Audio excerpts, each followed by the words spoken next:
Buenos días. Soy la doctora Iliana Barrera y les agradezco mucho que estén aquí conectados para escucharme.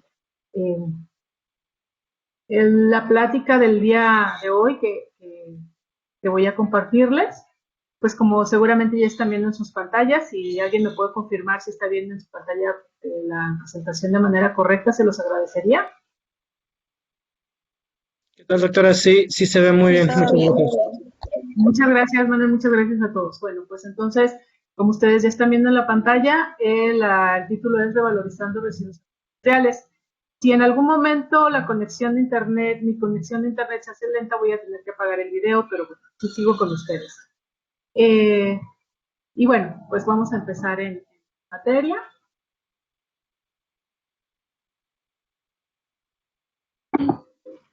Muy bien.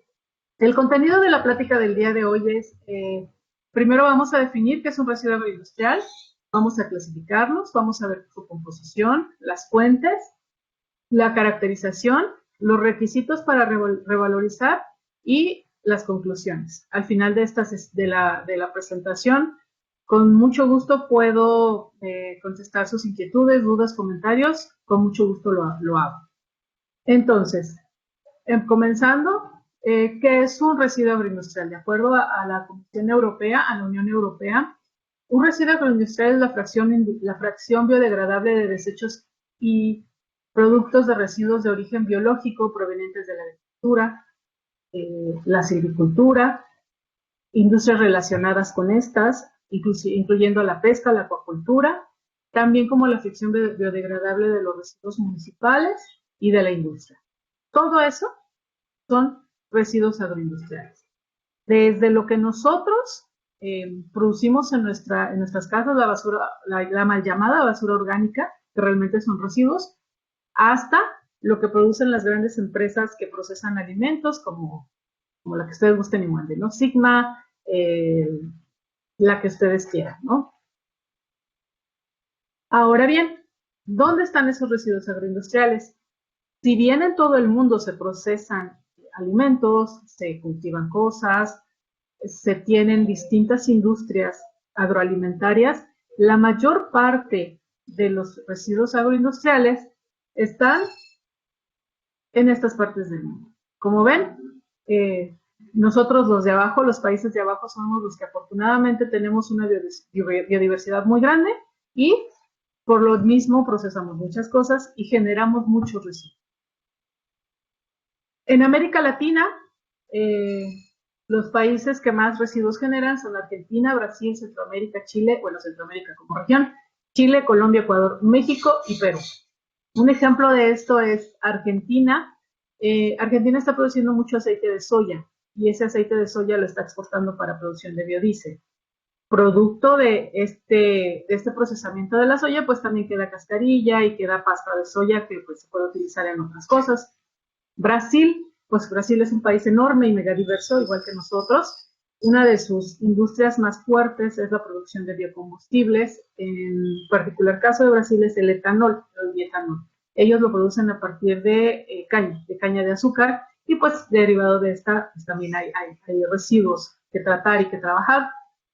Chile, Colombia, Ecuador y Perú pues son productores de muchos productos, de vinos, de uvas, Colombia pues produce aguacate tal como nosotros, ¿no? Entonces, a mí en una ocasión me dijeron que Colombia produce frutas y verduras todo el año.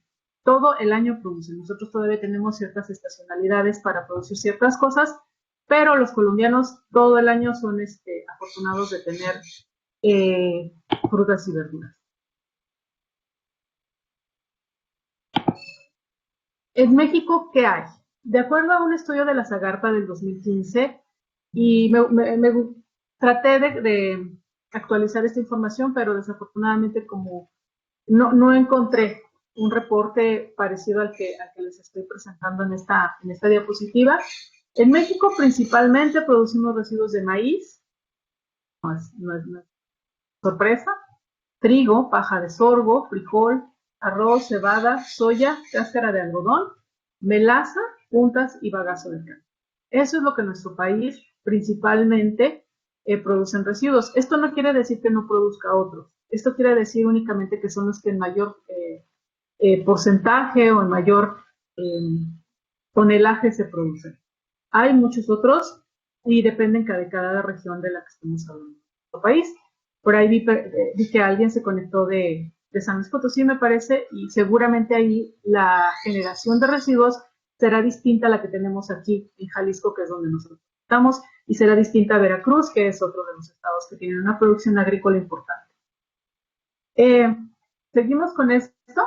Aquí les muestro también, de acuerdo a la Zagarpa, cuántas toneladas de residuos se generan y de qué es cada uno. Como pueden ver, la mayor parte se la lleva el rastrojo y el olote de maíz. Pues, la producción de maíz en México es clara, es importante para nosotros, es importante para alimentar al ganado. Entonces, por eso se genera mucho. A pesar de que ahora tenemos que comprar maíz del extranjero, pues todo se sigue generando mucho en nuestro país. Hace aproximadamente 2 semanas estuve en una reunión con unos productores de cítricos de Tabasco y pues no era el objetivo del proyecto, sin embargo salió en algún momento los residuos que ellos generan y simplemente ellos, que se consideran de pequeños a medianos productores, generan 9 toneladas de residuos al año de limón. ¿Qué hacen con ellos? Simplemente hacen un hoyo y ahí los entierran para que pues, no generen malos olores e insectos. Entonces, esto nos da una idea de qué tan vasta es la producción de residuos y lo mucho que se pueden hacer con ellos, o la oportunidad que representa el tenerlos y que no se esté haciendo nada con ellos. Muy bien, ahora, los residuos agroindustriales tienen distinta composición de acuerdo a su origen, de acuerdo a la naturaleza del proceso en el del cual vienen. Sin embargo, podemos decir que de manera general, la composición general de los residuos agroindustriales es lignina, celulosa, hemicelulosa, extractivos y cenizas. ¿Vale? Eso es de manera general. Habrá quienes tengan menos, habrá quienes tengan más, habrá quienes incluso no tengan alguna de ellas. Por ejemplo, la lignina no está presente en muchas de los residuos frutales que se generan, pero de manera general podemos decir que eso es lo que todos tienen, o lo que en el laboratorio nosotros podemos determinar, y así los clasificamos y así los estudiamos. Ejemplo de lo que les acabo de decir, lo tenemos en esta tabla. La composición de algunos residuos agroindustriales y biomasas lignocelulósicas en porcentaje. Bien, aquí me voy a detener un poco para explicarles por qué hice esa diferenciación en esta tabla de residuos agroindustriales y biomasas lignocelulósicas. Cuando yo empecé a trabajar con todos estos residuos industriales, fue para un proyecto de producción de bioetanol.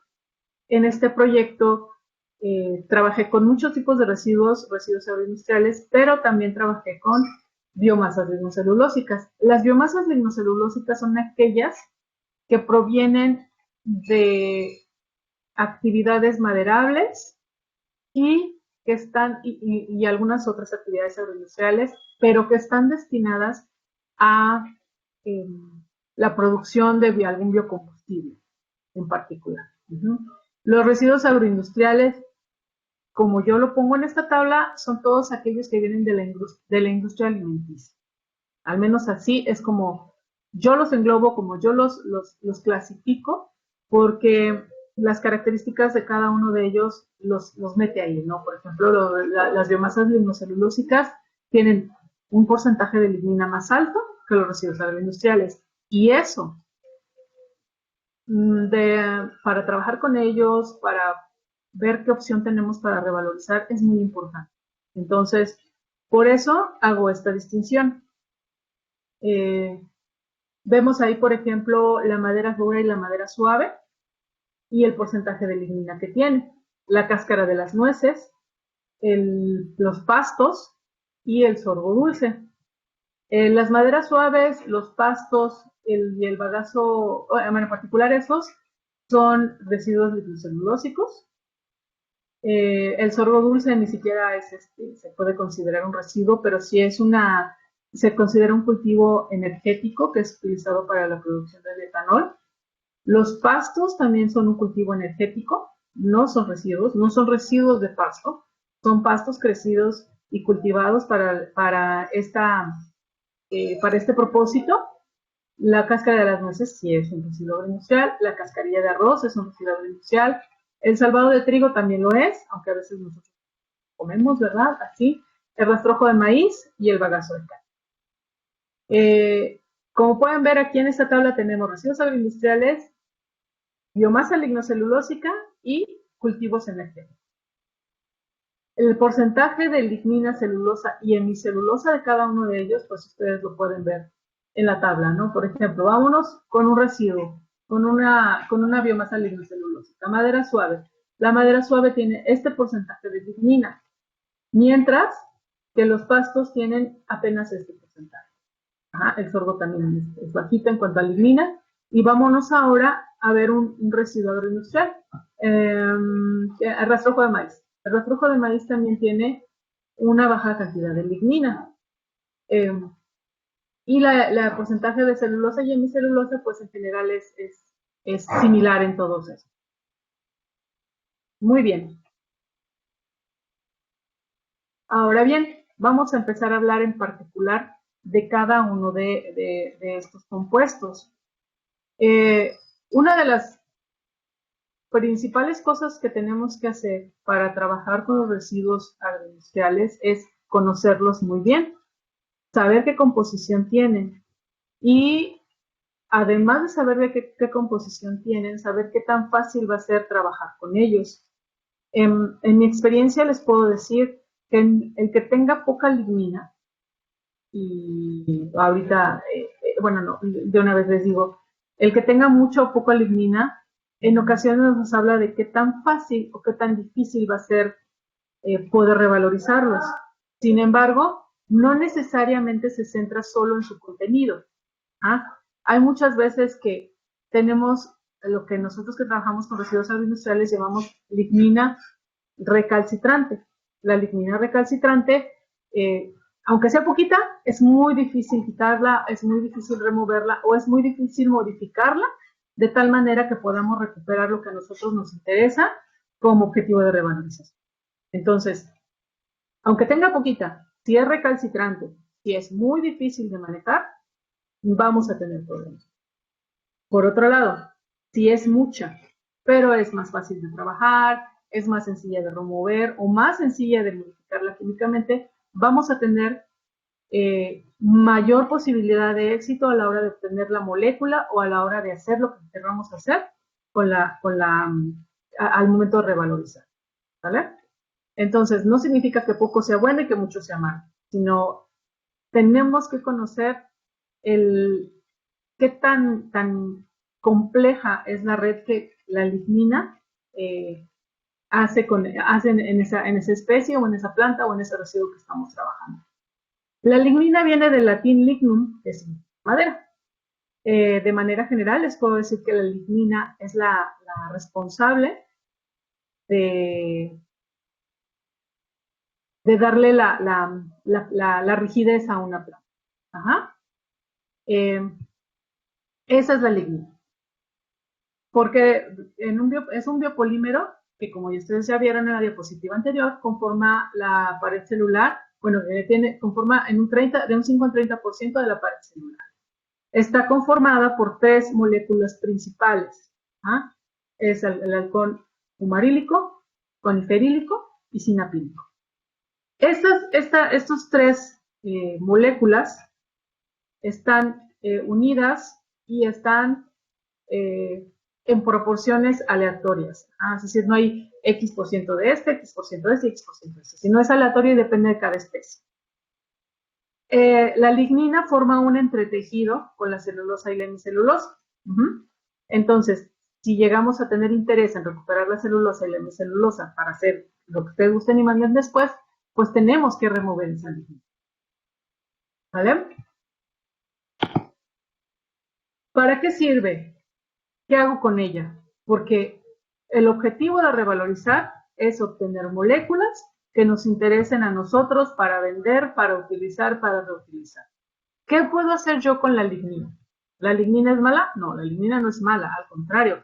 La lignina es fuente de moléculas muy interesantes, que pueden ser pesticidas, emulsificantes, resinas, perdón, ahí se me fue por resinas, adhesivos y compuestos fenólicos como vainillina, cresoles, catecoles y guayacol, que pueden ser utilizados eh, como herbicidas, en algunos casos pueden ser utilizados como compuestos para la industria farmacéutica, para la industria de los alimentos, pueden ser incluso utilizados como herbicidas o como insecticidas naturales.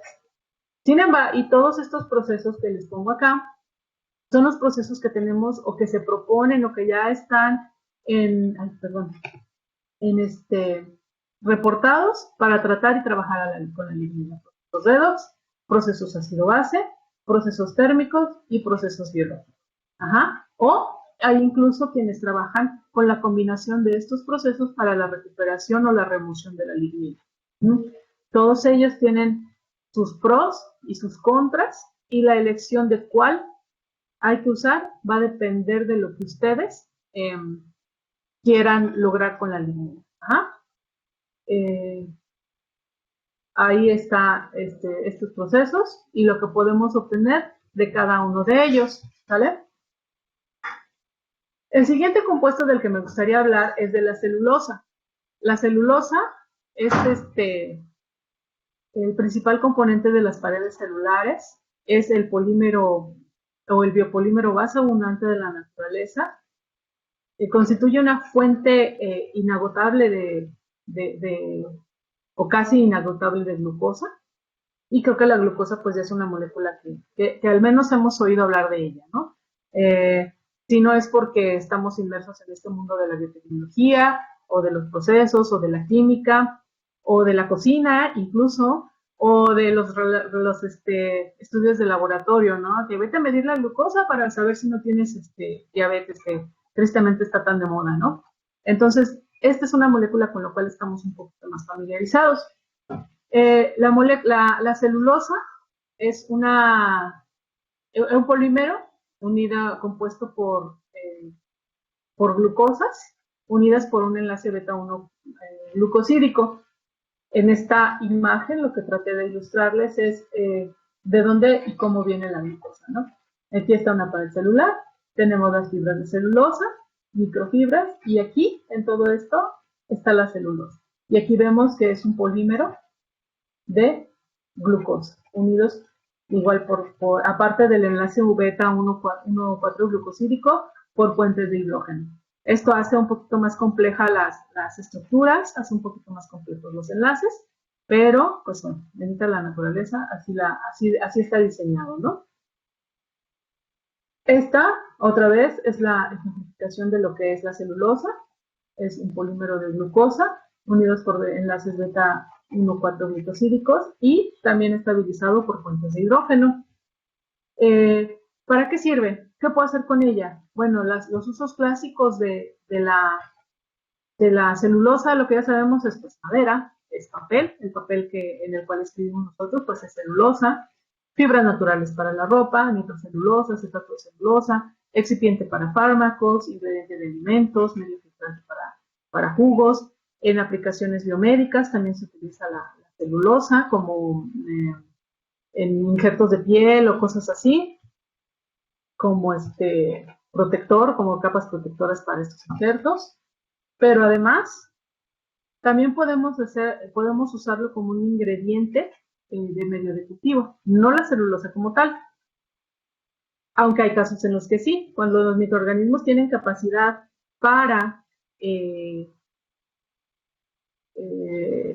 degradar o metabolizar la celulosa, pues les podemos poner la celulosa. En caso dado de que no, pues lo podemos utilizar para después someterlo a un rompimiento, tener moléculas de glucosa y entonces ya usarlo como de cultivo para la producción de bioetanol, como biomasa, biomasa energética para la producción de enzimas, de ácidos orgánicos, como para producción de agentes antimicrobianos, producción de alimentos, producción de bebidas fermentadas, para producción de polisacáridos. Es decir, si tenemos la celulosa y esta la hidrolizamos para tener moléculas de glucosa o tener dímeros de glucosa, este puede ser como un medio de cultivo para obtener lo que ustedes gusten más. Y aquí tenemos, ¿no? La celulosa, la glucosa, también se generan dímeros de glucosa como la maltosa o como la celulosa. Todo depende de la eficiencia o del proceso que nosotros estamos utilizando para recuperar la glucosa y en su momento, si es de nuestro interés, hidrolizar. Ahora bien, en menor proporción, pero también otro biopolímero importante, es la hemicelulosa. La hemicelulosa no está conformada únicamente de moléculas de glucosa, a diferencia de la celulosa. La hemicelulosa es un biopolímero que está conformado por filosa, manosa y glucosa. Igual, es un componente de las paredes celulares de la planta y su función es que es de rigidez y reserva energética para las plantas y árboles, etc. En esta imagen podemos observar, aquí está la hemicelulosa, las verdes son glucosas, las azules son filosas, las rosas son galactosas y fructosas. Entonces la hemicelulosa es un polímero un poco más complejo de trabajar, pero también es muy importante y por supuesto que se puede revalorizar. ¿Qué podemos hacer con ella? Pues igual, puede ser de medio cultivo, puede ser utilizado para producción de bioetanol, como biomasa energética, para producción de enzimas, ácidos orgánicos, compuestos antimicrobianos, pigmentos, resinas fermentadas y polisacáridos. De igual manera que la celulosa, la hemicelulosa, si se hidroliza hasta cierto nivel, podemos obtener moléculas que son fácilmente metabolizables por microorganismos que las utilizan pues, para crecer y para generar los metabolitos que en su momento estemos interesados en producir. Y si no queremos procesarlas, pues la celulosa y la hemicelulosa también se pueden utilizar, pues ya sea papel para hacer acetato de celulosa, para aplicaciones biomédicas, etcétera, ¿no? O simplemente como biomasa energética. ¿Cómo es biomasa energética? Bueno, pues como sale del proceso agroindustrial que la produce, pues se puede quemar, se puede tratar para que su quema o que la producción de energía que se obtiene de ella sea un poco más grande. Llegamos con uno de las moléculas que, bueno, al menos para mí son más interesantes porque tienen más valor económico y porque en un principio cuando yo empecé a trabajar con todo esto, lo que queríamos era la celulosa. Era la celulosa y ¿por qué? Pues porque de ahí obtenemos la glucosa y de ahí, mediante una fermentación, obteníamos el bioetanol. Entonces, todo lo demás nos estorbaba. La lignina, la hemicelulosa incluso porque pocos microorganismos tienen capacidad de metabolizar la filosa que está presente en la hemicelulosa. Entonces, todo lo demás nos estorbaba, no lo queríamos. Pero, sin embargo, estos compuestos que se conocen como extractivos no son componentes estructurales de la planta. Aquí no le dan rigidez, ni forma, ni nada a la planta. Sin embargo, son compuestos que pueden ser solubles en agua o en solventes orgánicos. ¿De qué estamos hablando? Pues las clorofilas, las ceras, los compuestos fenólicos, los aromáticos, lípidos, grasas, pectinas, resinas, esteroles, terpenoides y quinonas, además de proteínas y azúcares estructurados. Todo aquello que le da aroma y color a las plantas y sabor son los extractivos. Bueno, sabores distintos a lo dulce, claro. Ajá. Todo eso son los extractivos.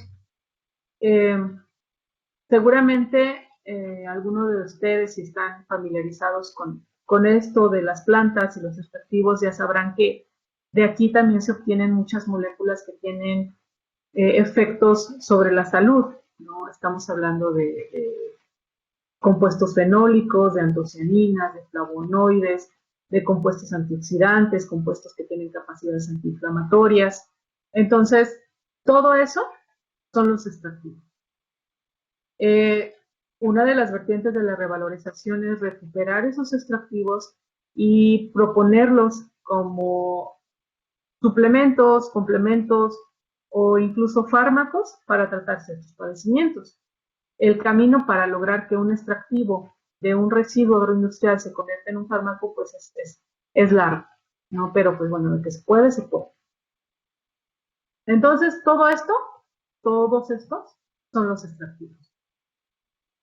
¿Para qué sirve? ¿Qué puedo hacer con ellos? Bueno, pues puedo obtener aromas, compuestos antioxidantes, colorantes, ceras, lípidos y grasas para usos farmacéuticos, ingredientes para la industria de alimentos, farmacéutica y para la misma agroindustria. Muchos de estos se están utilizando ya para recubrir los alimentos y generar porque tienen capacidad, algunos de ellos tienen capacidades antimicrobianas, entonces ayudan a que la vida de anaquel de los alimentos sea mayor. Otros alimentos se adicionan con compuestos antioxidantes que provienen de aquí. Entonces, la misma agroindustria puede generar residuos que se pueden reutilizar en la misma agroindustria para mejorar sus productos, para hacer un producto de los que se llaman superalimentos y etcétera, ¿no? Que ahora también están tan de moda, ¿no? Ahora bien, todo suena bien hasta ahorita, bueno, al menos para mí, espero que para ustedes también. Ya sabemos más o menos qué compuestos tienen, cómo está conformado un residuo industrial, qué tiene y qué puedo hacer con ello. Pero ahora, ¿cómo le hago? ¿Cómo le hago para recuperar todos esos compuestos que a mí en su momento me pueden interesar? Bueno, pues entonces tenemos el material del que nosotros estamos interesados. Ya vimos que el material tiene todos estos compuestos, puede llegar a tener todos estos compuestos. Y entonces, ¿qué tenemos? Bueno, tenemos procesos biológicos, procesos químicos y procesos físicos, o combinación de estos para obtener compuestos bioactivos y químicos. Esos compuestos bioactivos y químicos provienen de todos los compuestos, de los compuestos que conforman la material o los residuos lignocelulósicos, o las biomasas energéticas, o las biomasas lignocelulósicas, como se los mencioné al principio. Las vitaminas, los prebióticos, los compuestos fenólicos. Una disculpa por el sonido de fondo. Creo que voy a detener un poquito para que pase y continuamos.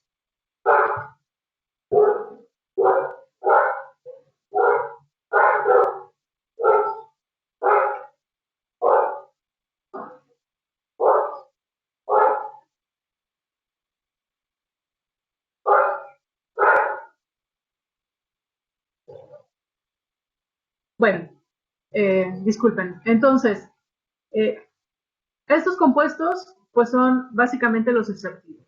Estos compuestos de acá son los que se obtienen después de hacer todo un proceso de tratamientos y de tener disponible la celulosa, la hemicelulosa, y someterlos a un proceso de fermentación o de producción de biomoléculas por microorganismos. Y estos compuestos antimicrobianos que se pueden obtener de aquí o de acá pueden serse utilizados en alimentos, en medicina, en industria cosmética o en otro tipo de industria. Entonces, aquí nada se tira, aquí todo se puede aprovechar, depende de los intereses y también va a depender mucho de nuestro residuo, ¿vale?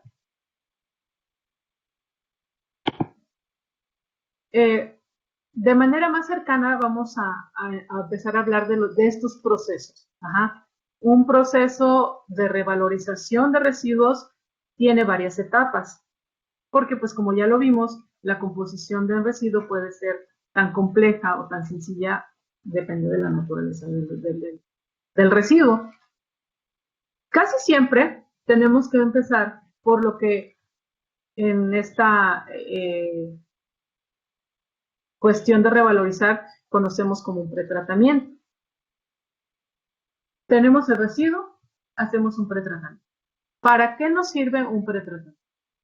Un pretratamiento funciona básicamente para remover o modificar la lignina.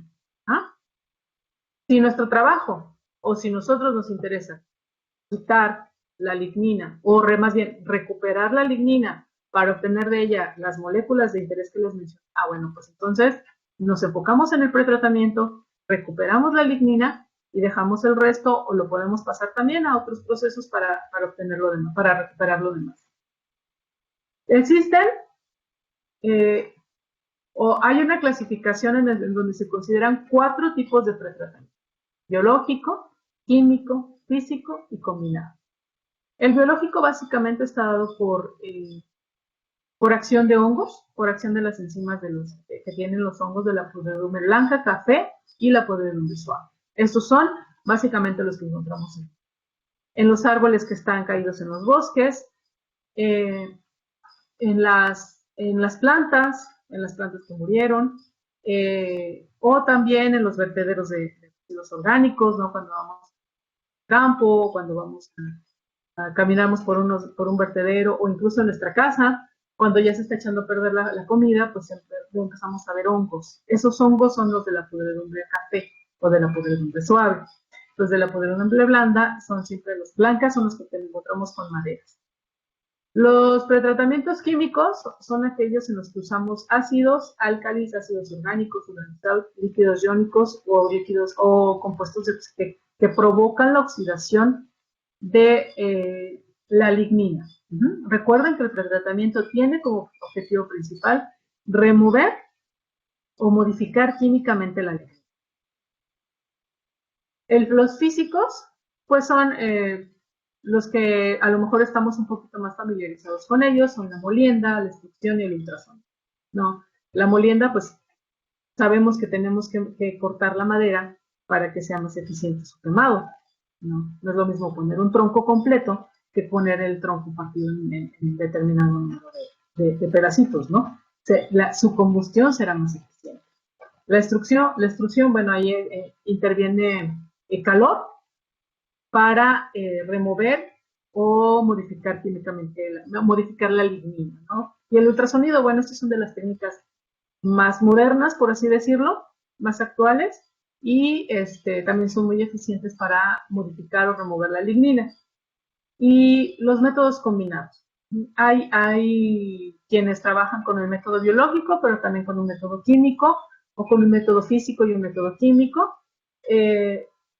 Por lo regular son así, o es calentamiento convencional, o por microondas, o por explosión de vapor.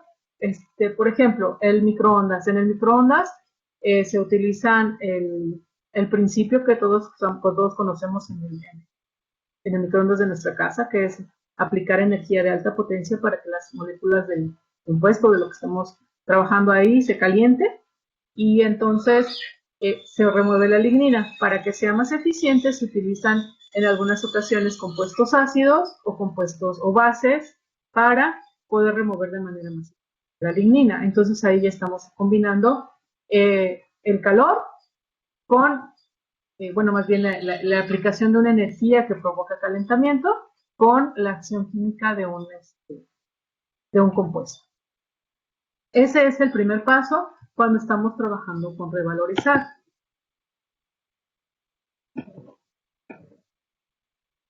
El segundo paso que nosotros tenemos que considerar, dependiendo del proceso, dependiendo del objetivo que nosotros estemos buscando, es la hidrólisis. La hidrólisis puede ser química, en donde se utilizan ácidos, por lo regular es ácido sulfúrico, aunque también puede ser clorhídrico o fosfórico, de preferencia son ácidos fuertes. Y la otra hidrólisis es una hidrólisis enzimática. En hidrólisis enzimática se pueden usar celulasas, semicelulasas, amilasas y proteasas, dependiendo de la naturaleza de nuestro residuo y del objetivo que nosotros estamos buscando, ¿vale? Básicamente, ¿qué buscamos? ¿Cuál es el objetivo de la hidrólisis? Bueno, el objetivo de la hidrólisis es romper a la celulosa y a la hemicelulosa en moléculas más sencillas que puedan ayudarnos a ocuparlas en otra cosa. Es decir, aquí hidrolizamos la celulosa y la hemicelulosa, ya sea mediante enzimas o mediante ácido, para obtener básicamente glucosa, xilosa en caso de la hemicelulosa, para utilizar esta ya como tal, o que sea eso un ingrediente, que sea eso una materia prima para obtener alguna otro compuesto.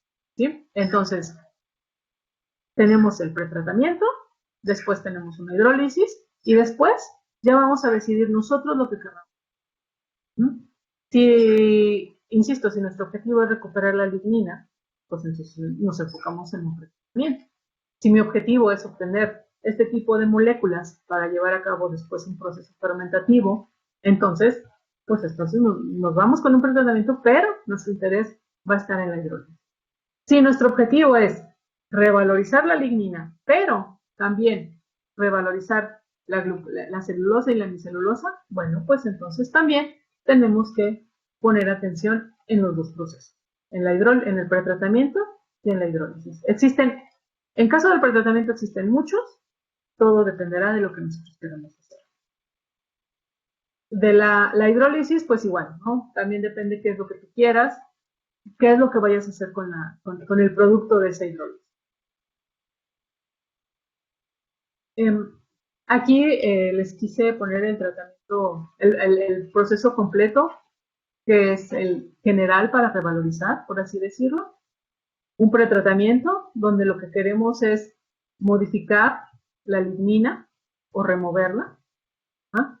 Y también en este pretratamiento pues se rompen algunas cadenas de celulosa y de hemicelulosa, para después, mediante una hidrólisis ya sea enzimática o ácida, poder romper o hidrolizar las cadenas de celulosa y hemicelulosa para tener glucosa, celobiosas o lo que ustedes me manden, ¿no? Incluso hay algunos residuos agroindustriales que tienen lípidos y bueno, esos también se pueden recuperar mediante la hidrólisis. ¿Qué vamos a hacer? Bueno, tenemos tres opciones. Recuperamos tal cual la lignina, la celulosa, la hemicelulosa o los azúcares productos de la hidrólisis. Los fermentamos, esto es, utilizamos esto como medio de cultivo para obtener lo que nosotros estamos interesados en obtener, antibióticos, enzimas, sabores, aromas, lo que ustedes quieran, una bebida fermentada incluso, o sea, similar al tequila, a los vinos, etcétera, o una adecuación. ¿Esto qué es una adecuación? Bueno, pues simplemente yo quiero, no olvidemos a los extractivos, ¿no? Entonces yo ya obtuve un aroma, un compuesto antioxidante, un colorante, entonces lo recupero y lo adecuo para el propósito que yo quiero, ya sea para yo formular mi producto o para vendérselo a alguien más que lo necesite. Alguien que necesita un colorante de origen vegetal o de origen natural, bueno, pues yo ya lo obtuve mediante mi revalorización de X producto y se lo vendo. O tengo una molécula antioxidante que sé que alguien que está produciendo una crema se lo va a poner, pues adelante se lo vendo. O voy a producir mediante fermentación una enzima X que yo sé que la industria cervecera la necesita porque va a ayudarle a obtener más azúcares para fermentar y su cerveza va a saber mejor. Pues adelante. Entonces, todo depende de qué es lo que nosotros estemos buscando. ¿Vale?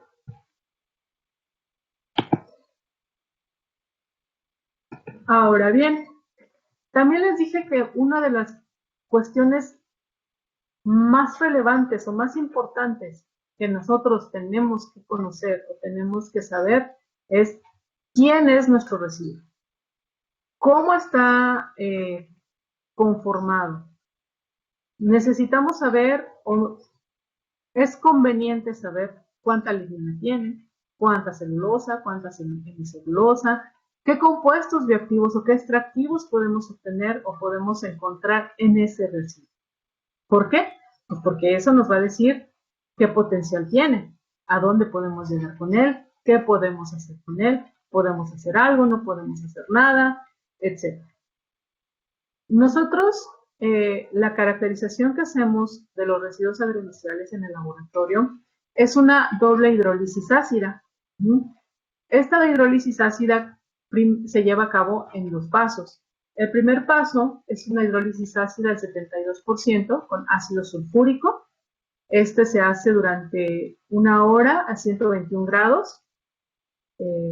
Entonces, después, y con ácido sulfúrico al 72%.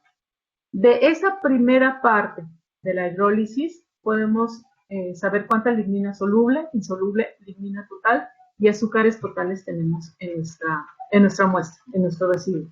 Azúcares totales, pues es la celulosa y la hemicelulosa que tenga nuestro residuo. Después lo llevamos a, no es cierto, ya les tengo que hacer una precisión. Esa primera hidrólisis ácida, 72% con ácido sulfúrico, es a 30 grados centígrados durante 1 hora. Después de pasado este tiempo, si nosotros estamos interesados en una segunda o en conocer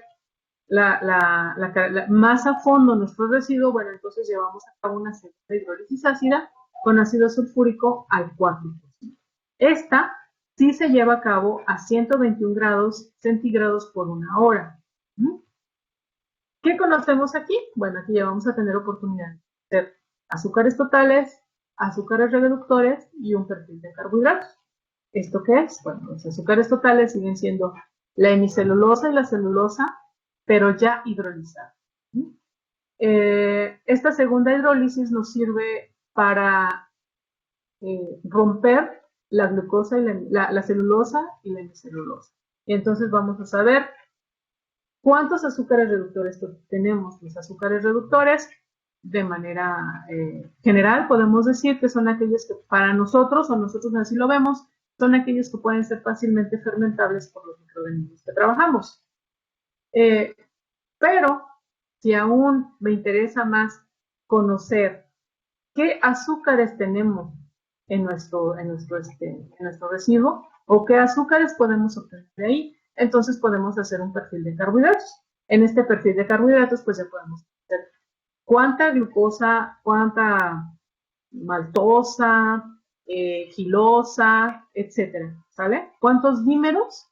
Más bien, ¿qué porcentaje tenemos de monómeros y dímeros provenientes de glucosa, de celulosa y de hemicelulosa? Así ya podemos decir, bueno, pues entonces a lo mejor sí me conviene meterlo como medio de cultivo para un microorganismo para que me produzca X, o lo puedo vender como un jarabe, o lo puedo vender como, no sé, ya se verán las posibilidades. Pero esto es lo que nosotros conocemos como caracterización de residuo lignocéluloso o del residuo agroindustrial.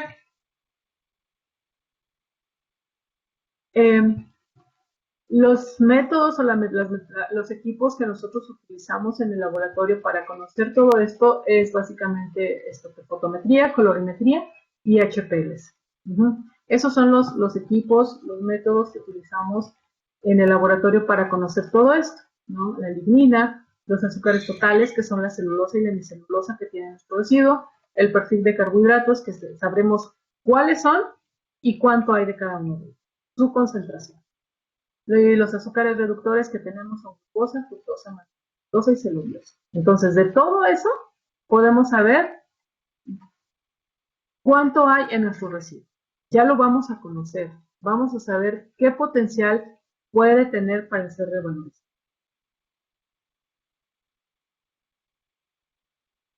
Ahora bien, ¿cómo tomo decisiones?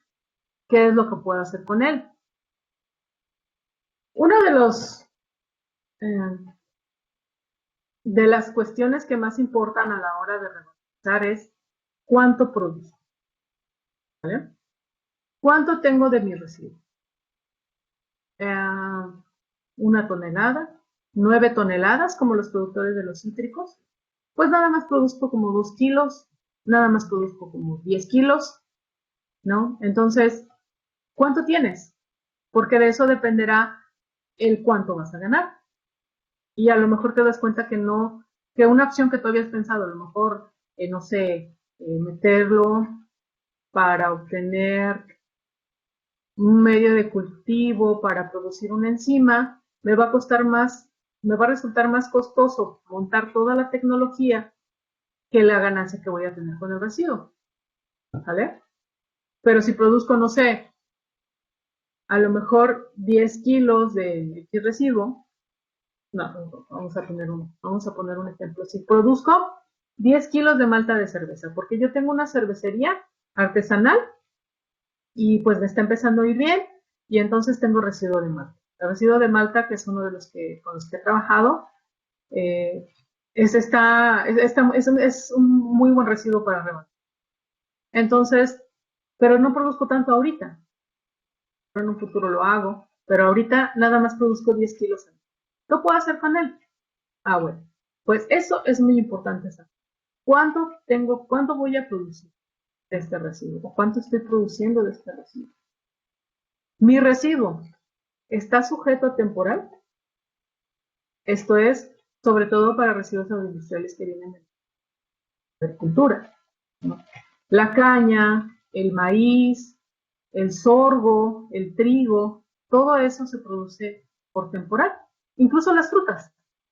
El mango, que ahorita estamos en temporada de mango, la naranja, ese tipo de frutas, aquí en Jalisco es la industria de la producción de los berries es muy importante, pero también es por temporal. Entonces, ¿está sujeto a temporal? ¿Cuánto tiempo va a estar disponible ese residuo? ¿2 meses, 3 meses, 5 meses, medio año? ¿O cuántas temporadas va a tener? ¿No? Creo que el maíz se produce durante 2 temporadas. Entonces, ¿vas a tener 2 veces al año ese residuo? Y entonces, ¿vale la pena poner una planta para revalorizar el residuo, para obtener una molécula antioxidante que solo vas a poder utilizar una vez al año durante un mes? Eso también es muy importante. Aparte del que cuánto tengo, cada cuánto lo tengo. O a lo mejor yo produzco naranjas, pero mi vecino produce mangos y mi otro vecino produce berries. Entonces, vamos a ver entre todos si podemos armar algo para revalorizar estos residuos y que la planta que pongamos o la tecnología en la cual invertamos pues sea utilizada más tiempo. ¿Vale? Ahora, otra de las cuestiones muy importantes que hay que ver es la disponibilidad. El hecho de que se produzcan no quiere decir que estén disponibles. Un ejemplo de esto es aquí en Jalisco, es el residuo el bagazo de agave. El bagazo de agave pues es un clásico residuo trabajado en el estado, porque, pues, por obvias razones. Sin embargo, ahora está siendo difícil acceder a él. ¿Por qué? Pues porque ya las personas de las tequileras se han dado la tarea de revalorizarlo. Ya se hacen macetas con ellos, se hacen briquetas, se hacen, es decir, ladrillos para la construcción, se hacen pellets para quemarlo en las calderas, se utiliza para hacer composta. Entonces, ya no es tan sencillo encontrarlo. Y si ustedes están pensando en revalorizar el bagazo, porque hay mucho, porque estamos en Jalisco, pues no, a menos de que ustedes tengan una tequilera, entonces sí, ¿verdad? Otro caso clásico es el bagazo de caña. Bueno, pues los ingenios son muy grandes, se genera mucho bagazo de caña, pero los mismos ingenios lo usan para quemarlo en sus calderas. Entonces tampoco, esas son de las cuestiones que a veces nosotros como gente de laboratorio, gente que está frente a todos estos cuestiones más técnicas que económicas, a veces no nos damos cuenta. El bagazo de caña es excelente para revalorizar porque tiene mucho azúcar, al menos para la producción de bioetanol es excelente. Pero ahí nos encontramos con esa disyuntiva, con ese problema. Los productores no les interesa. ¿Por qué? Pues porque ellos ya lo utilizan para generar energía en las calderas de los ingenios. Entonces, a pesar de que tú les digas que pues se va a ser más eficiente, que pueden obtener un combustible que no contamine tanto el ambiente, pues van a decir que no, porque ellos ya lo usan. Y así. Entonces, a eso me refiero con disponibilidad. El hecho de que esté no quiere decir que va a estar disponible. Incluso, a lo mejor el productor de X de maíz va a decir, bueno, pues no es que yo se lo doy a mis animales. o el mismo residuo de malta ya se le da al ganado, ¿no? A pesar de que puedes obtener otras moléculas mucho más interesantes, que puedes obtener un beneficio económico más alto, en muchas ocasiones no les interesa o no tienen el suficiente dinero para invertir en una revalorización. Entonces, ¿qué tan disponible está? Y por último, ¿qué opciones para revalorizar tengo? ¿No? Puede ser desde una composta, de una composta acelerada, de una vermicomposta. Ahí simplemente ya llevamos 3 que son compostas. ¿Ah? O puedo generar un producto para alimentación de ganado enriquecido con levaduras. Tampoco necesito tanto. O yo sí quiero recuperar la lignina, quiero recuperar la glucosa, quiero recuperar la glucosa, quiero recuperar los extractivos. Bueno, pues entonces ese ya es un proyecto más ambicioso que obviamente va a requerir de una mayor inversión técnica y económica para lograrlo, ¿vale? Pero las opciones ahí están. Además, con todo esto, entonces ya podemos tomar decisiones. Pero acuérdense que es bien importante conocer a nuestro residuo. Es decir, cuánto tengo, cuándo lo tengo, de todo ese residuo, realmente cuánto estoy dispuesto a revalorizar, qué opciones tengo que revalorizar, pero conozcan bien a su residuo. ¿Vale? Conózcanlo bien. Y bueno, ya para no aburrirlos más, antes las conclusiones. Revalorizar genera ganancias económicas, pero también medioambientales. El evitar que esos residuos lleguen a un tiradero municipal, el evitar contaminar mantos freáticos, contaminar tierra, contaminar, suelo o agua con esos residuos, pues podemos obtener beneficios de él. Ahora que estamos enfrentándonos a un eminente cambio climático, a un calentamiento global de la Tierra. Sabemos que esto pues tiene mucho que ver o tiene todo que ver con las actividades que nosotros hacemos como humanidad. Entonces, todo aquello que podamos hacer para paliar un poco estos efectos, pues yo creo que es bienvenido y es correcto. Entonces, si podemos evitar de alguna manera que esos residuos, tal cual salen del proceso, lleguen a los tiraderos municipales, será genial. No podemos seguir haciendo las cosas como lo hacemos. Tenemos que cambiar un poquito. Tenemos que llegar a lo que ahora se conoce como bioeconomía circular. Es un concepto relativamente nuevo. ¿De qué se trata? Es de aprovechar todo lo que tenemos. Aprovechar de un X producto del campo que consumimos. ¿Qué más se puede hacer con él? Por ejemplo, las fresas. De las fresas nos comemos el fruto, pero también hay una planta. ¿Qué podemos hacer con esa planta?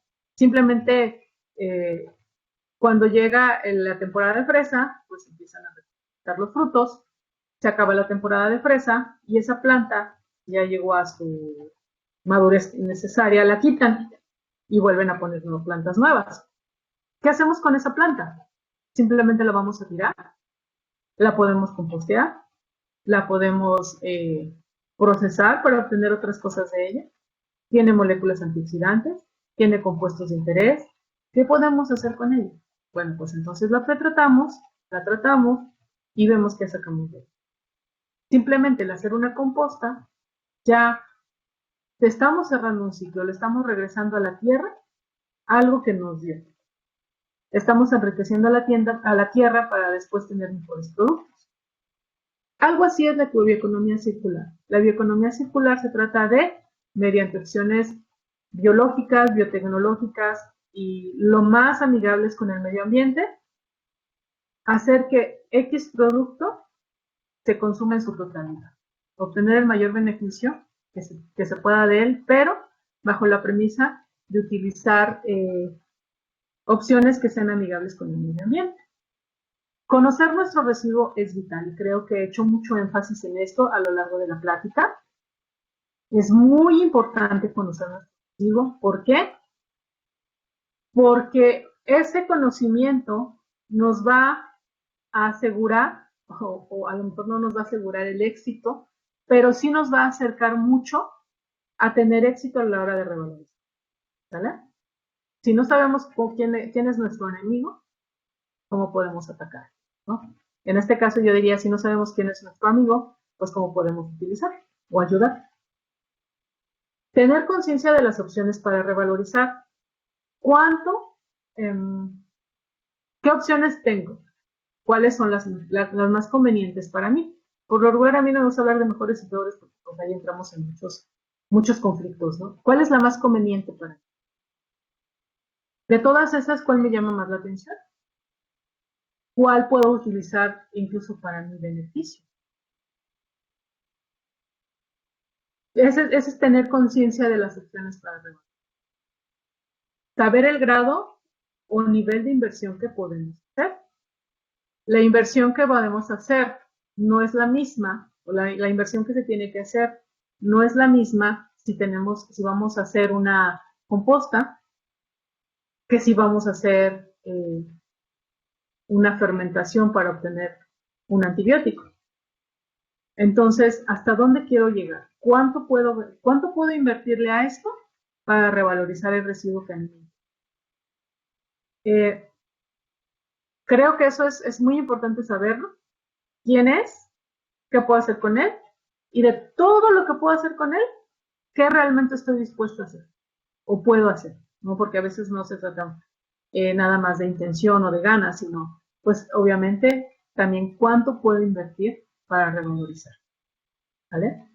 El beneficio que voy a obtener también es importante, ¿no? Es importante saber cuánto voy a ganar de todo esto, porque obviamente, pues, todos queremos ganar, ¿no?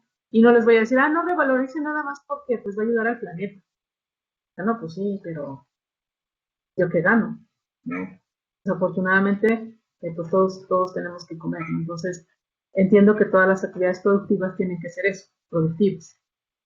Y bueno, ya no los aburro más. Este es mi nombre, les dejo mi correo electrónico en donde con mucho gusto puedo ayudarlos. Me gustaría también decirles que en el CIATED, no solo yo y la unidad donde yo estoy, que es la unidad de biotecnología industrial, trabajamos con revalorización de residuos, también la unidad de tecnología alimentaria y la unidad de tecnología ambiental trabajan revalorizando residuos. Creo que hay colegas con mucha experiencia, con mucho conocimiento de esto y seguramente en algún momento los podemos orientar, los podemos ayudar. De primera instancia, pues les dejo mi correo para que cualquier cosa estoy a sus órdenes. Y con mucho gusto contesto sus preguntas si es que hubiera o atiendo sus comentarios. Muchas gracias.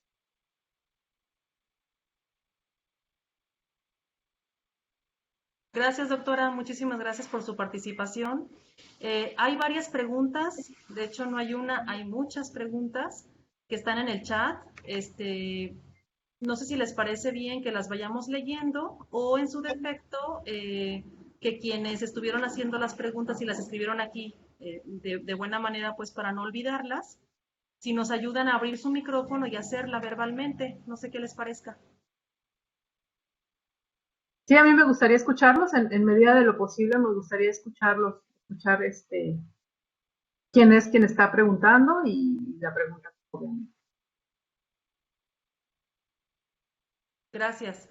Tengo una persona, Lupita Lomelí, bueno, ella hace un comentario, y alguien que aparece como Gabrielita. Gabrielita, ¿nos ayudas a abrir tu micrófono para que hagas tu pregunta?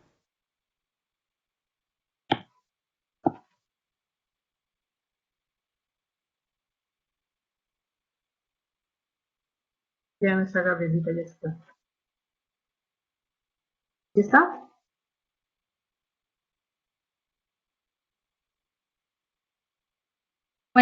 Buenos días. Sí, disculpen. Doctora, mi pregunta es, si en México hay industria que se dedique a la revalorización de la lignina. No, hasta donde yo sé, es Gabrielita, ¿verdad? Sí, No, fíjate que no. En la industria, en México no hay una empresa que se dedique a revalorizar o recuperar la lignina como tal. No. De hecho, la industria papelera, pues también lo ve como un residuo, porque pues bueno, ellos recuperan la celulosa y la hemicelulosa para hacer el papel, pero no, hasta donde yo sé no hay ninguno. oh, muy bien. Sí, bueno, era preguntarle qué tipo de productos obtenían, pero bueno, ya, me imagino que entonces la información que hay es solo a nivel de investigación, ¿verdad? Sí, a nivel de investigación, en otras partes del mundo sí se revaloriza, Gabriela. Las moléculas, o las moléculas que componen la lignina, si te fijaste, son compuestos fenólicos. Y estos compuestos fenólicos se utilizan en muchas ocasiones como herbicidas, como plaguicidas, incluso con moléculas de interés farmacéutico. Te comento que en el CIATEC estamos llevando a cabo un proyecto que se trata de modificar una molécula que se llama quercetina. Esa molécula la quercetina se obtiene o nosotros la estamos obteniendo de la vinaza de tequila y del bagazo de agave de tequila. Es un compuesto fenólico muy parecido a los compuestos que tiene la lignina y estamos tratando de modificarla para un posible uso farmacéutico. Entonces, en México no, pero en otros países sí, sí se revaloriza. Y Muy aquí bien. pues hay intentos a nivel de investigación. Muchas gracias, doctora. Felicidades. Gracias, un gusto.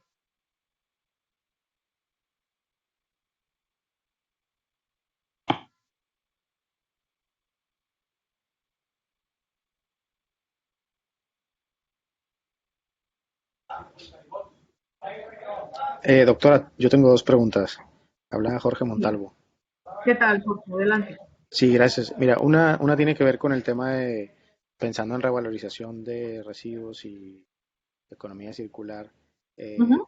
¿Cómo, o sea, cuando haces el balance neto de la huella, cómo se ve este tema de procesos en donde la primera parte se utilizan compuestos como ácido sulfúrico, etcétera, Ujú. contra extraer de aquí cierto valor y revalorizar, ¿no? Esa es la primera. Y la segunda, si conoces y es muy parecida a la primera pregunta, pero si conoces aquí en México o en el extranjero, eh, revalorización de residuos a nivel comercial, con plantas ya a nivel, digamos, comercial, industrial o piloto, Ujú.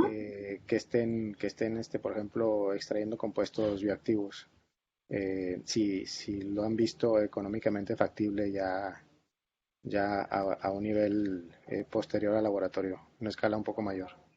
Ok, bueno, en cuanto a tu primera pregunta, que es muy buena, definitivamente en todo este tipo de procesos y en la revalorización de residuos tenemos que ser muy cuidadosos en no generar un daño mayor al beneficio que podemos estar generando o haciendo revalorizando.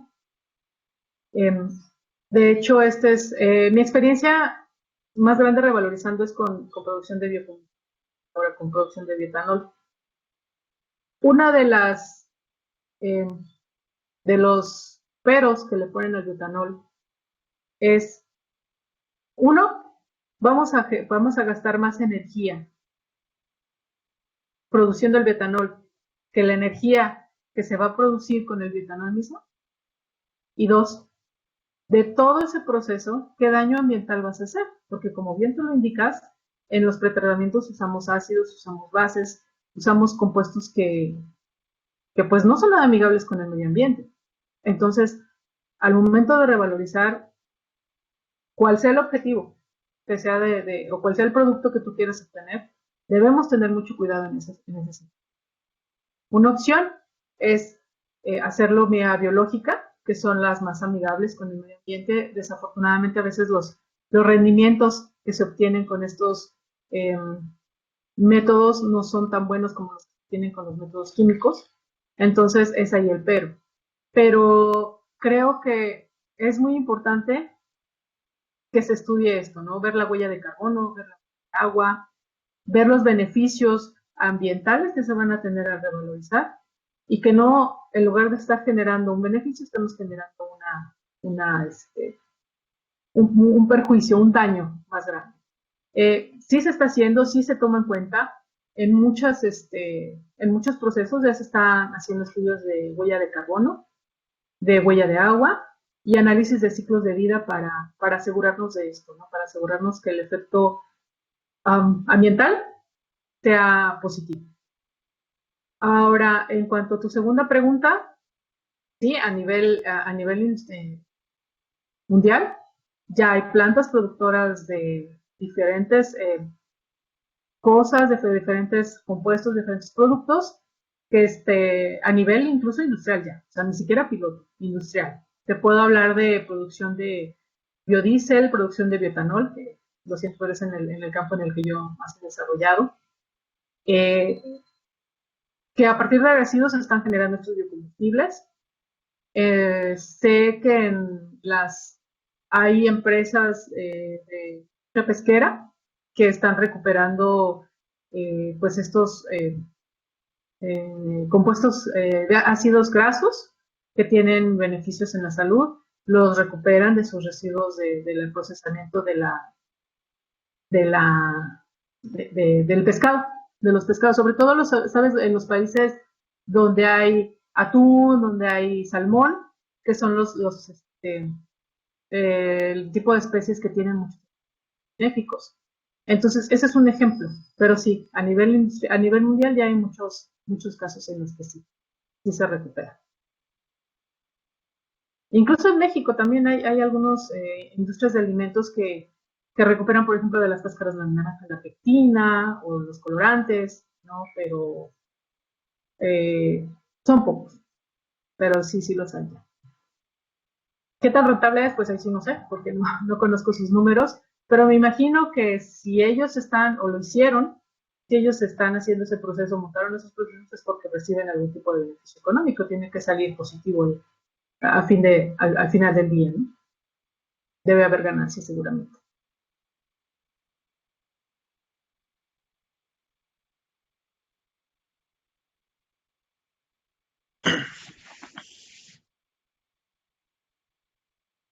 Doctora, buenas tardes. Manuel García de CICIT. Muchas gracias por la plática, muy interesante.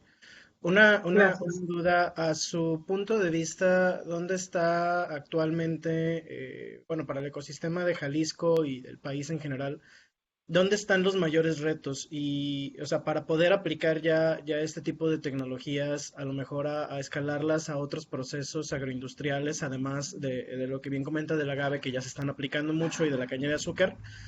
¿Y cuáles son los retos y qué naturaleza tienen? O sea, por ejemplo, si son retos de naturaleza tecnológica, quizás que haya ahí algunos conocimientos que tengan que desarrollarse todavía más, o si son retos ya de un corte un poco más, quizás de escalamiento de procesos, de transferencia del know-how o de transferencia tecnológica.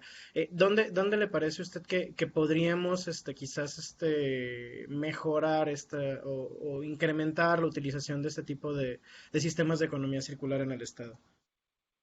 Eh, Mira, yo creo que afortunadamente hay muchos grupos, no solo en Jalisco, en todo el país, hay muchos grupos de investigación trabajando con revalorización de residuos, tratando de encontrar opciones técnicas, científicas, viables para revalorizar los residuos. Eh, Creo que lo que falta sí es un poquito ponerse de acuerdo entre todos los actores que participan en esto de la revalorización para ya transferir la tecnología. Creo que México ya está en un nivel de madurez tecnológica para lograr. Hay muchos residuos que revalorizar. Hay muchas tecnologías propuestas ya, hay muchos procesos propuestos ya. Afortunadamente hay casos de éxito limitados, pero casos de éxito. Lo que yo creo que falta es un puente, como siempre un puente entre la parte científica académica y la parte del producción, del producto, ¿no? Que los empresarios, que las personas que están involucradas en la generación de los residuos nos permitan ayudarlos y nosotros también tener esa apertura para hablar con ellos, para hacernos entender, para que ellos entiendan que a fin de cuentas también van a ganar algo. No es nada más que aquí venga el científico a darme clases, por supuesto que no. Yo creo que si algo falta también de parte de la academia y de la parte científica, tecnológica, a lo mejor es un poquito de humildad, ¿no? Para entender la necesidad del que está enfrente de nosotros y entonces ponernos de acuerdo para lograr cosas importantes. Creo que eso es lo que falta, ponernos de acuerdo para hacer que esta tecnología que se está desarrollando llegue hasta allá, para entender también las necesidades que esa persona tiene y atenderlas. No es lo que yo quiera hacer en el laboratorio, sino lo que al productor le esté interesando. Creo que eso es parte de lo que falta. Muchísimas gracias, doctora. A ti. Hola doctora, buenos días. Bueno, yo tengo varias preguntas. Bueno, primero, al respecto de lo que comenta del pretratamiento, ¿cuál considera, o qué más bien criterios deberían considerarse para considerar el primer pretratamiento en el residuo? Y bueno, yo creo que mejor pregunta por pregunta, porque... Me parece bien. Sí. Y gracias, porque a veces la memoria ya no es tan buena como antes, ¿no? ¿Qué criterios debemos de considerar para elegir el pretratamiento? Primero, ¿qué tipo de materia prima tenemos? ¿Ah? ¿Quién es nuestro residuo? Nuestro residuo es viruta de madera, nuestro residuo es de una agroindustria, del procesamiento de algún alimento, de alguna fruta, nuestro residuo es un rastrojo de algo, un rastrojo de sorgo, de maíz. ¿Quién es? Eso es lo primero que debemos de saber. Segundo es qué composición tiene. ¿Cuánta lignina tiene? ¿Cuánta de celulosa? ¿Cuánta celulosa? Ahí ya nos vamos a dar una idea de qué pretratamiento puede ser el adecuado. Y por último, ¿qué voy a hacer con lo que yo obtenga después del pretratamiento? ¿Vale? No es lo mismo que hacer un pretratamiento ácido que hacer un pretratamiento biológico. Todo va a depender de a dónde quiero llevar el resultado de mi revalorización. ¿Vale? Simplemente va a ser para hacer más accesible la celulosa y la hemicelulosa al ganado para que se lo coma, o quiero llegar a generar un medio de cultivo con él para obtener X metabolito. Para mí, esas son las tres cuestiones que tienes que considerar para elegir el tratamiento más adecuado para el objetivo que tú estés buscando. Eso es lo que te van a decir. Gracias, doctor. Bueno, otra pregunta. De la experiencia que usted tiene, ¿cuál es la parte más valorizada para revalorizar, para la redundancia, en los residuos? ¿La parte estructural, que pueden ser hemicelulosa, celulosa, lignina, o la parte extractiva? Mira, pues esa es muy buena pregunta, porque yo creo que pueden ser ambas. Todo va a depender de qué tan exitosos sean los procesos que tú tengas, qué tan exitoso sea el pretratamiento, qué tan exitosa o eficiente sea la hidrólisis. Porque incluso si tú tienes un buen tren de proceso, puedes revalorizarlo todo. Puedes recuperar la lignina, puedes recuperar la celulosa, la hemicelulosa, y puedes recuperar los extractivos con una suficiente o aceptable actividad biológica. Y eso me refiero a las moléculas antioxidantes. Entonces,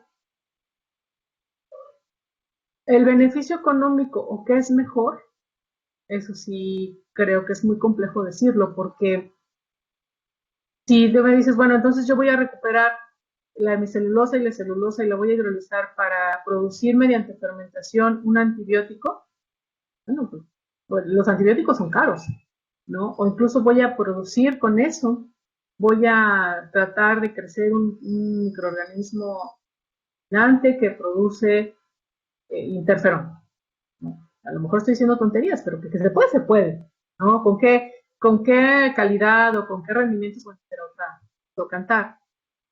Pero pues el interferón cuesta un dineral, ¿no? Entonces, puede ser, la ganancia puede ser tanta como efectivo y eficiente sea tu, no importando qué es lo que vayas a querer, que vayas a aprender, ¿no? O incluso puedes tener un proceso que revalorices todo, que pueda recuperar con suficiente eficiencia todos los compuestos, la mayor parte de los compuestos que estén presentes en tu residuo. Bueno, gracias, otra pregunta. En cuanto a la revalorización, como lo comenta, ya lo comenta claramente, ¿no? En algunos casos, algunos municipios o países tienen más tendencia a producir algún residuo en específico. ¿Cuál sería la opinión al respecto de crear revalorización regional o la formación de microcélulas de biorefinería, ¿no? Porque sabemos claramente que no sería el mismo residuo producido en el sur de México o en el noroeste que en el centro, y por lo tanto no podríamos tender a la generalización. No, no, de hecho, esa es la estrategia que se propone, que te propone incluso la Agencia Internacional de Energía en su capítulo de bioenergía o en su capítulo de biocombustibles. En todo esto de biorefinerías y bioeconomía circular, siempre se ha hablado de la localidad. ¿Por qué? Pues precisamente por eso, ¿no? Porque los residuos no son los mismos que se producen en determinado parte del mundo que en otro. No es que ahora, como malamente se dice, no digo malamente porque no siempre es cierto, no vamos a copiar la tecnología de los gringos o de los japoneses para tratar residuos en México, porque definitivamente no son los mismos residuos. No es y a pesar de que sean los mismos residuos, a veces la composición varía dependiendo de la región en donde sean cultivados. ¿Ah? Entonces, definitivamente para cuestiones más prácticas, para cuestiones técnico-económicas convenientes, tiene que hacerse así. Tiene que hacerse de manera regional para que el tratamiento o el pretratamiento o el proceso para revalorizar esos residuos sea efectivo. Definitivamente sí, tiene que ser regional la situación. Bueno, y muchas gracias. Última pregunta. Adelante. Bueno, usted comenta claramente que los residuos pueden en su momento utilizarse para obtención o realización de costa. En su opinión y al respecto de lo que comenta de la economía circular, ¿es más importante regresar el residuo al suelo para recuperación de estos suelos o la obtención de algún metabolito? Pues para mí, lo ideal sería revalorizar el residuo para obtener el metabolito y después regresarlo al suelo. Porque definitivamente, si tú revalorizas para obtener una molécula, un compuesto bioactivo, pues de todas maneras al final vas a tener el residuo o parte del residuo. ¿Ah? Es decir, no lo vas a desaparecer o no lo vas a convertir en otra. Al final de tu proceso igual vas a tener parte de ese residuo y algo vas a tener que hacer con él. O no vamos a meterlo en un proceso en donde vamos a obtener un colorante, por decir algo, y después de obtener el colorante lo voy a tirar a la basura. Pues no estamos haciendo mucho, ¿vale? Entonces, después de que obtengo ese colorante, ¿qué voy a hacer con ese residuo? Pues para mí lo ideal sería que si ya no tienes otra opción, si ya no puedes obtener otro compuesto que sea de tu interés o no puedes darle otra utilización o no puedes obtener otro beneficio de él, pues entonces compostéalo. O en medida de lo posible, tener un alimento para ganado. Y ya.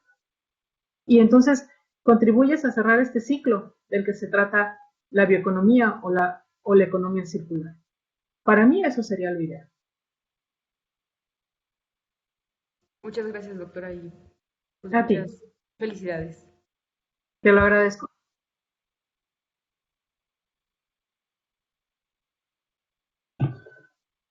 ¿Alguien más?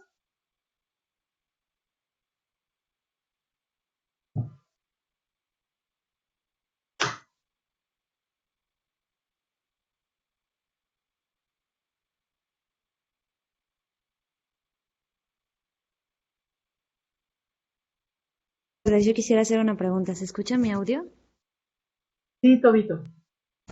Hola, buenas tardes. Yo soy Susana de la Universidad Politécnica de Pachuca y estoy trabajando en un proyecto de recuperación de un bagazo para producir hongos y el residuo para producir plántula de tomate. Yo quisiera Ujú. saber, tengo una duda, si mi proceso podría entrar dentro de economía circular o todavía me falta hacer algo más para que pueda cubrir todos los aspectos de reutilizar los residuos. Tú estás utilizando un residuo para crecer un hongo. Ajá. Ujú, Ese sí, hongo es comestible, es es comestible, es pleurotus. pleurotus. Ajá. Entonces, tú utilizas ese residuo, en ese residuo crece pleurotus y también lo utilizas para crecer plántulas El de tomate, residuo. el Ajá. residuo. Y después de que obtienes tu plántula de tomate y el pleurotus, ¿qué le haces? Aún no llego al residuo de la plántula, pero pues yo pensaría en un composteo, pero no sé si sería lo adecuado para cerrar todo mi ciclo. Pues yo creo que sí. Yo creo que sería lo adecuado, porque tú al hacer la composta, vas a regresar esa composta al campo o a la tierra para que se produzcan otras cosas, ¿no? Ok, le Yo digo hacía que hay la que pregunta. cerrar un ciclo. No sé qué residuo sea, pero si ese residuo viene del campo, porque también puede venir de la agroindustria, no lo sé. Pero de cualquier manera, pues estás regresando a lo que de manera primaria generó ese residuo. Ok, sí, es que tenía yo la duda porque me habían dicho en una ocasión que me faltaría más para terminar de cerrar mi ciclo y dije, como, ¿qué más podré yo hacer? Ujú. Pero ahorita que está tocando el tema de la economía circular, dije, no, pues si tomo todos los residuos y trato de darle un uso a su inicio, pues entonces sí entraría dentro de esto, ¿no? Ujú. Sí, claro, además, bueno, hay que ser muy claros, ¿no? Creo que también hay que tener conciencia de que toda actividad humana va a generar residuos. Entonces, Ujú. además, aparte de que tú estés usando un residuo y estés generando, creciendo pleurotus y estés generando plántulas, seguramente habrá otro tipo de residuos que estás generando en ese proceso. Puede haber, no sé, agua Sí, residual, eh, no sé, algunos sólidos, otros sólidos que estés generando en el proceso. Y esos residuos pues no son necesariamente eh, revalorizables o tratables, no sé. Entonces, hay que buscar llegar a cerrar el ciclo de la bioeconomía, al, de la bioeconomía, yo diría, porque es como parte de este ecosistema de biotecnología, biología, etcétera. Creo que nosotros nos tenemos que enfocar en la bioeconomía circular, pero hay que estar conscientes de que va a haber cosas que están fuera de nuestro alcance. Entonces, en medida de lo posible, tratar de cerrar ese ciclo, pero pues sí hay que estar conscientes de que no. Entonces la persona que te comentó que te faltaba, pues, pues sí te va a faltar, ¿no? Y te va a faltar porque no vas a tratar el efluente. O vas a llevar a una planta de tratamiento de aguas y vas a hacer el tratamiento de aguas para que esa agua que usaste durante tu proceso sea saneada y sea después utilizada. no, no lo he contemplado eso. Entonces, sí es un poco engañoso, ¿no? Un poco engañoso esto de querer pues, cerrar el círculo por todos lados, ¿no? Cerrar el ciclo. Yo creo que lo estás haciendo bien, yo creo que es una opción adecuada, el que después de hacerlo, crecer la pleurotus y obtener tus plántulas de tomate, hacer una composta, yo creo que es Ujú. Muchas gracias, doctora. de nada.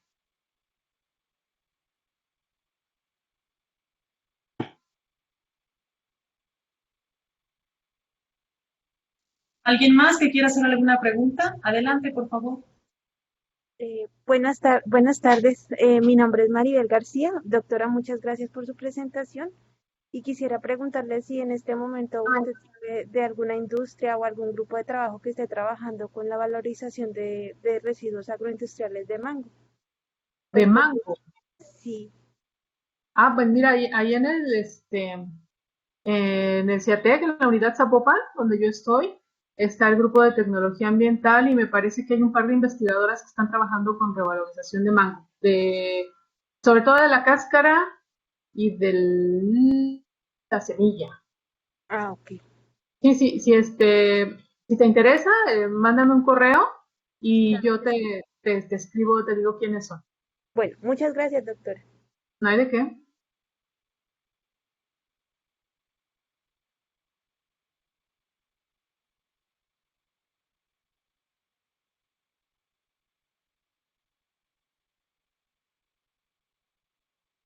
¿Nadie Hola, más? bueno, sí, buenas tardes.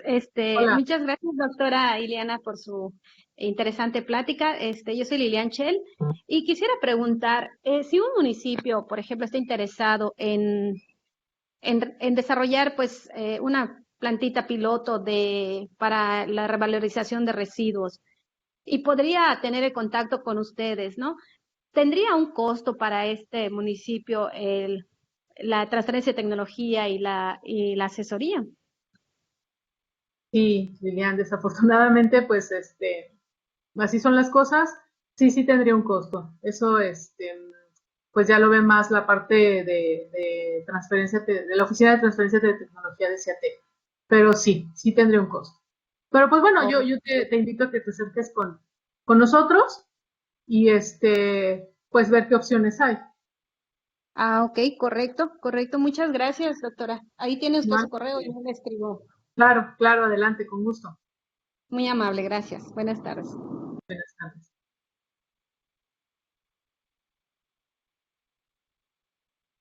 ¿Alguien más?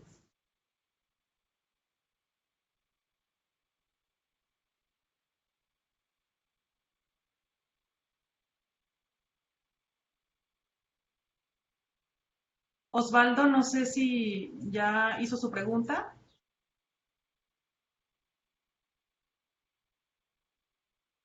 Hola, buenas tardes.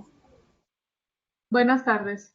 Buenas tardes, doctora. Mi nombre es Alaide Jiménez y los visito de la Universidad del Claustro de Sor Juana. Muchas felicidades por su ponencia y me Sí, gustaría contactarla posteriormente para platicar acerca de trabajo colaborativo. Fíjese que aquí en el claustro estamos enfocados desde un centro de investigación al desarrollo de productos culinarios innovadores y me parece que el tema nos puede unir bastante porque los chicos actualmente gastrónomos han pensado en diversas alternativas de reutilización culinaria, pero creo que obviamente con su expertise podríamos mejorar mucho estas formas de aplicación de proyecto.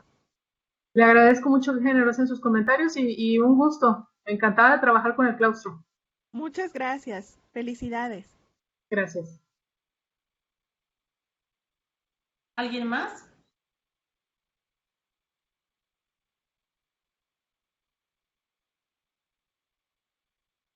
Creo que ya no.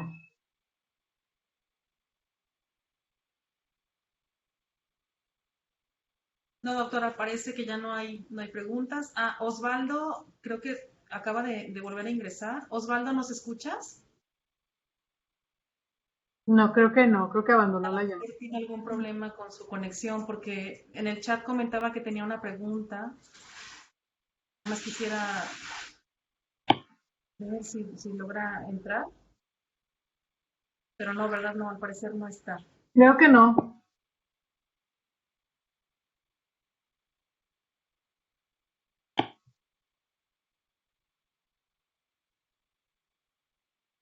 Muy bien, bueno, pues si les parece bien, agradecemos muchísimo su atención. Doctora Iliana, muchísimas gracias. Ya la están felicitando por ahí por el chat, donde mencionan excelente ponencia.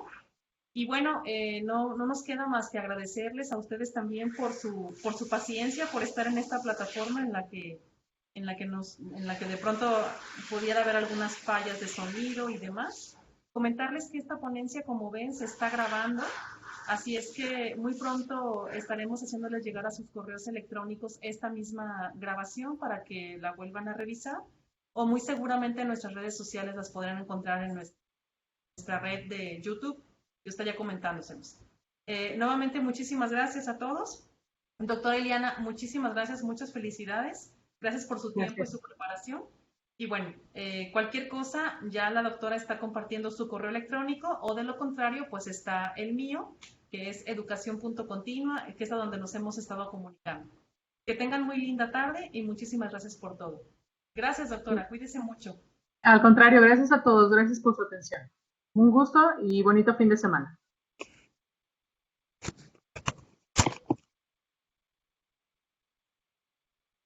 Gracias. Ayúdenme, por favor, a desconectarse para que podamos descargar en breve este mismo video. Gracias a todos.